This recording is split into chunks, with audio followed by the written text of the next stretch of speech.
അന്ത്യനാളിന്റെ അടയാളങ്ങളിൽ there are minor signs and major signs. നമ്മൾ അങ്ങനെയാണ് പറയാ. അലാമാത്തു സുഗ്റയുണ്ട്, അലാമാത്തുൽ കുബ്റയുണ്ട്. ചെറിയ അടയാളങ്ങളുണ്ട്, വലിയ അടയാളങ്ങളുണ്ട്. വലിയ അടയാളങ്ങൾ എന്ന് പറയുന്നത് the signs that are close to the end time.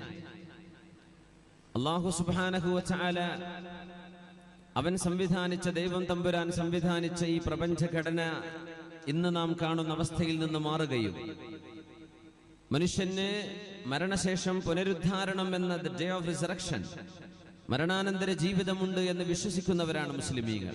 മനുഷ്യൻ ഭൂമിയിൽ ചെയ്യുന്ന കർമ്മങ്ങൾക്ക് പടച്ച തമ്പുരാനോട് മറുപടി പറയേണ്ടി വരും എന്ന് ആഴത്തിൽ അറിയുന്നവരുമാണ്. ആ ഒരു പുനരുദ്ധാരണം നടക്കണമെങ്കിൽ ഈ പ്രപഞ്ചത്തിനൊരു നാശം വരും എന്ന് വിശുദ്ധ ഇസ്ലാം പറയുന്നു. Anything that has a beginning should have an end.